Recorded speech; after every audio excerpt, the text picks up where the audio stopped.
Imagine waking up tomorrow and being told that the legal status you've held for years, the work permit you earned, the life you built, the children you raised on American soil, no longer exists, not because you broke the law, not because you committed a crime, but because 6 justices in Washington, D.C. just decided that no court in America has the power to stop it. That is not a hypothetical. That is what just happened. On June 25, 2026, the United States Supreme Court handed down one of the most consequential immigration rulings in modern American history, a 6-3 decision in Mullen v. Doe that has effectively given President Trump the unchecked, unreviewable power to strip legal status from nearly 500,000 immigrants who came to this country legally, worked legally, paid taxes legally, and did everything right. Stay with me, because what happened in that courtroom affects every single person watching this video, whether you were born here or not. Before we get into the ruling, you need to understand exactly who we're talking about, because the word immigrant gets thrown around so loosely that it's easy to forget there are real human beings behind it. TPS stands for Temporary Protected Status. Congress created this program back in 1990, not under a Democratic president, not as some radical progressive policy, but as a bipartisan humanitarian measure signed into law because America recognized a simple truth. Sometimes people cannot safely go home, not because they don't want to, but because their home has been swallowed by an earthquake, torn apart by civil war, made unlivable by gang violence so extreme that entire cities have collapsed. That is exactly what happened in Haiti in 2010, when a catastrophic earthquake killed over 200,000 people and left more than 1 million homeless overnight.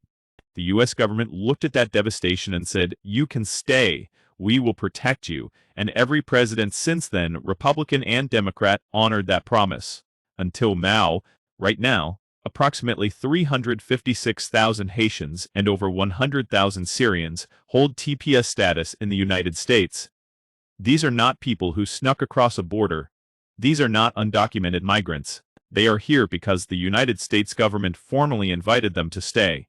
They have work authorizations, many own businesses, many have American-born children who are U.S. citizens by birth.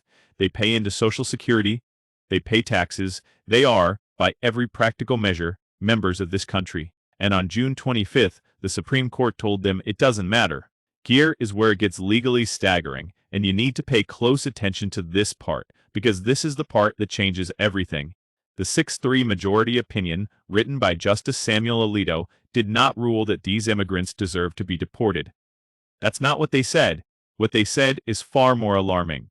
They said that the courts, the federal courts, the circuit courts, the district courts, any court in America, have no power to review the president's decision to end TPS. None. Zero. In the words of Justice Alito himself, the Secretary's TPS designation decisions are not subject to judicial review. Read that again. The decision is not subject to judicial review. That means if the president wakes up tomorrow and decides, for any reason, or no reason at all, to end TPS for any group of people, no judge in America can stop him. No court can intervene. No lawsuit can save you. The door to justice has been closed, locked, and the key has been thrown away. The 3 liberal justices, Sotomayor, Kagan, and Jackson, dissented with fury. Justice Sotomayor, the court's senior liberal, and herself the daughter of Puerto Rican parents, zeroed in on something that the majority brushed aside. The question of why this administration ended TPS. Because it wasn't quiet. It wasn't subtle. During his campaign, Trump called Haiti a filthy, dirty, and disgusting country. He complained on record that America takes people from such places instead of people from Norway, Sweden, or Denmark. Former DHS Secretary Kristi Noem made comments about Haitian immigrants that a federal judge later ruled showed evidence of racial animus.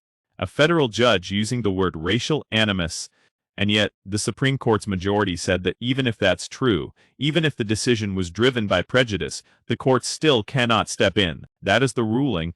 That is what 6-3 means today. Let me bring this out of the courtroom and into the real world for a moment.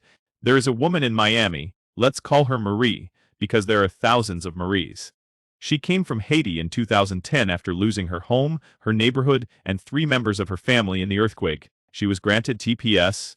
She learned English. She became a certified nursing assistant. She has worked in a hospital for 11 years. She has 2 daughters, both born in the United States, both American citizens. Marie did not come here illegally. She did not game the system. She followed every rule America gave her. And right now, Marie does not know if she will be deported to a country that the U.S. State Department itself has listed as unsafe. A country where gang violence controls entire regions, where the government has collapsed, where her daughters, American citizens, would have to choose between going with their mother to a place they've never lived or staying in America without her. That is not a hypothetical. That is the reality for hundreds of thousands of people today. The attorneys who represented the Haitian plaintiffs put it simply in a statement after the ruling.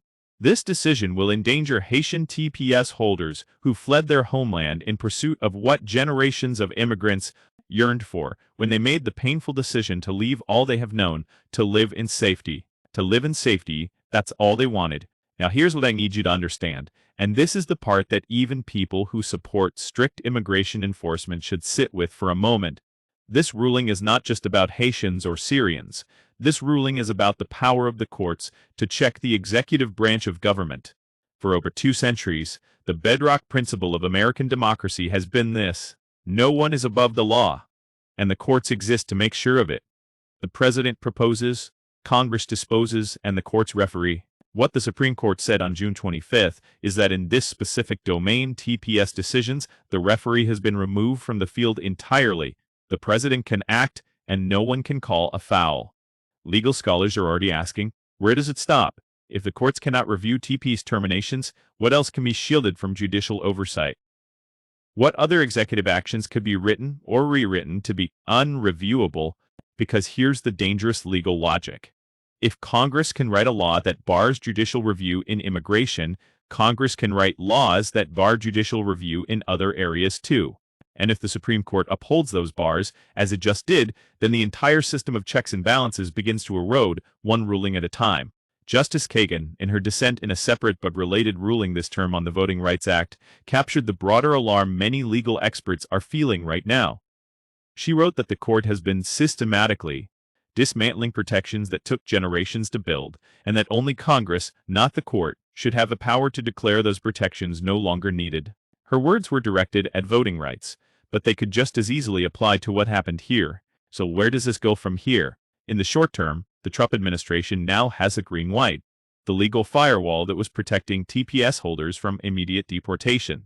The injunctions, the stays, the court orders, those are gone. The administration can now move forward with ending TPS for Haitians and Syrians without fear of judicial intervention. What that looks like in practice: deportation proceedings for hundreds of thousands of people could begin. Work authorizations will expire.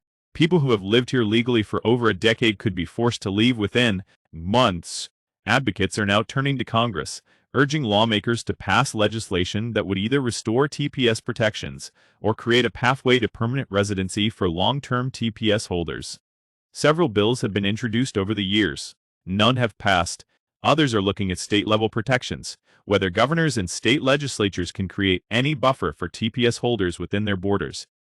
The legal landscape there is murky at best, and some are simply waiting, hoping that the next administration or a future Congress reverses course before it's too late. But for Marie, and for the hundreds of thousands like her, waiting is not a luxury. Every day that passes is a day closer to a knock on the door. The Supreme Court of the United States made a decision this week that will define and in many cases end the American chapters of hundreds of thousands of lives. 6 justices said the courts cannot stop it. 3 justices said that is a betrayal of everything this country stands for, and 500,000 people are waiting to find out what comes next. This is not the end of the story. In the coming days, we'll be covering the remaining Supreme Court rulings still dropping this term, including decisions on birthright, citizenship, the Federal Reserve, and the power to fire heads of independent agencies. Every single one of them reshapes the country you live in. If you want to stay ahead of what's coming, not after the media catches up, but right now, when it matters, hit subscribe. We break down the rulings, the real-world consequences, and what they mean for you in plain language. Every time something this significant happens, because in a week like this one, that's every single day,